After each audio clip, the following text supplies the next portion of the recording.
Bienvenidos a este emocionante viaje a través de la vida de uno de los más grandes genios de la historia, Arquímedes. Arquímedes nació alrededor del 287 a.C. en Siracusa, una colonia griega en Sicilia.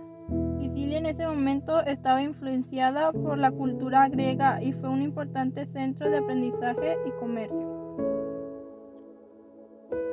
Los grandes procesos de las matemáticas y la astronomía del helenismo son deudores en buena medida de los avances científicos anteriores y del legado del saber oriental, pero también de las nuevas oportunidades que brindaba el mundo helenístico.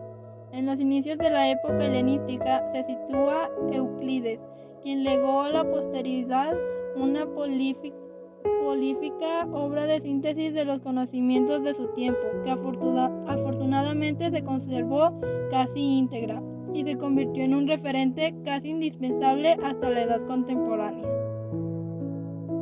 Pero el más célebre y prestigioso matemático fue Arquímedes. Sus escritos, de los que se han conservado una decena, son prueba elocuente del carácter polifacético de su saber científico.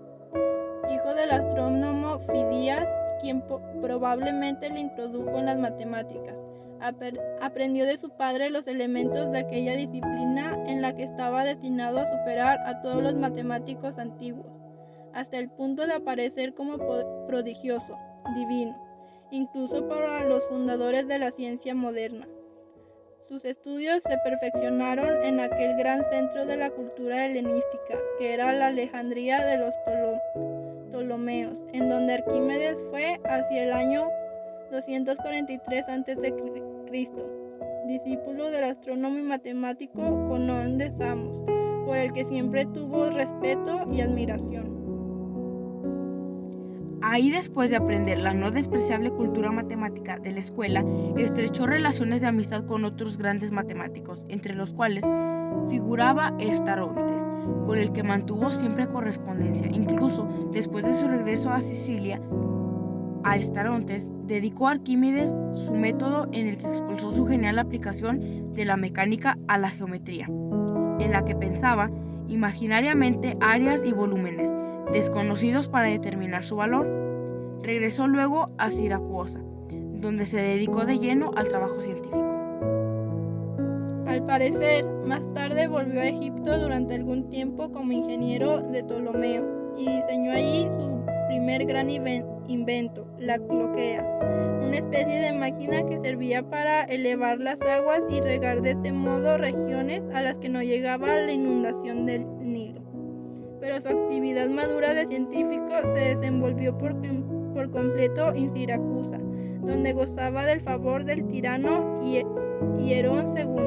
Allí alternó inventos mecánicos con estudios de mecánica teórica y de altas matemáticas, imprimiendo siempre en ellos su espíritu característico, maravillosa fusión de atrevimiento intuitivo y de rigor metódico. Sus inventos mecánicos son muchos, y aún así, lo más que lo atribuyó la leyenda. Entre estos últimos debemos rechazar el que los espejos ustorinos, inmensos espejos con los que habría incendiado la flota romana que sitiaba en Siracusa. Pero son historias, además de la coclea, numerosas máquinas de guerra destinadas a la defensa militar de la ciudad, así como una esfera grande e ingenioso, planeando mecanismo que tras la toma de Siracusa fue llevado a Roma como botín de guerra, y ahí lo vieron todavía Cicero y quizás Ovidio. La biografía de Arquímedes está más poblada de anécdotas sabrosas que de hechos como los anteriormente relatados. En torno a él tejieron la trama de una figura legendaria, primero sus conciudadanos y los romanos, después los escritores antiguos y por último los árabes. Ya Plutarco atribuyó una inteligencia sobrehumana a este gran matemático e ingeniero. La más divulgada de estas anécdotas la relata Virtuvio y se refiere al método que utilizó para comprobar si existió fraude en la confesión de una corona de oro encargada por Hierón II, tirano de Siracusa, y protector de Arquímedes, y quizás incluso pariente suyo. Se cuenta que el tirano, sospechoso que el joyero le había engañado poniendo plata en el interior de la corona, pidió a Arquímedes que le detengase los metales de que estaba compuesta sin romperla. Arquímedes meditó largo tiempo en lo difícil del problema, hasta que un día, hallándose en un establecimiento de baños, advirtió que el agua se desbordaba de la bañera a medida que se iba introduciendo en ella. Esta observación le inspiró la idea que le permitió resolver la cuestión que le planteó el tirano. Si sumergía la corona en un recipiente lleno hasta el borde y medía el agua que se desbordaba, conocería su volumen. Luego podría comparar el volumen de la corona con el volumen de un objeto de oro del mismo peso y comprobar si eran iguales. Se cuenta que, impulsado por la alegría, Arquímedes corrió desnudo por las calles de Siracusa hacia su casa gritando «¡Eureka! ¡Eureka!», es decir, «¡Lo encontré! ¡Lo encontré!». La idea de Arquímedes está reflejada en una de las proposiciones iniciales de su obra sobre los cuerpos flotantes, pionera de la hidrostática, que sería estudiada cuidadosamente por los fundadores de la ciencia moderna, entre ellos Galileo. Corresponde al famoso principio de Arquímedes. Todo cuerpo sumergido en un líquido experimenta un empuje hacia arriba, igual al peso del volumen del agua que desaloja. Y como ahí se explica, haciendo uso de esto posible calcular la ley de una alección, lo cual permitió descubrir que el orfebre había cometido fraude. Según otra anécdota famosa, recogida entre otros por Plutarco, Arquímedes se hallaba tan entusiasmado por la potencia que conseguía obtener con sus máquinas, capaces de levantar grandes pesos con esfuerzo relativamente pequeño, que aseguró al tirano que, si le daba un punto de apoyo, conseguiría mover la tierra. Se cree que, exhortado por el rey a que pusiera en práctica su aseveración, logró sin esfuerzo aparente, mediante un complicado sistema de poleas, poner en movimiento un navío de 3 mástiles con su carga. Concentración mental y abstracción en la meditación demuestra el episodio de su muerte. Según se dice, los ingenios bélicos cuya paternidad le atribuye la tradición permanecieron en Siracusa, resistieron 3 años en el asedio romano, antes de caer en manos de las tropas de Marcelo. Mientras saqueaban Siracusa, los alados de Marcelo, que al final había conseguido expulsar de la ciudad, el viejo matemático estaba meditando, olvidando de todo en sus problemas de geometría. Sorprendido por un soldado que le preguntó quién era, Arquímedes no le respondió, o según otra versión, le respondió irritado que no le molestara ni le estropeara los dibujos que había trazado en la arena, y el soldado, encolerecido, lo mató.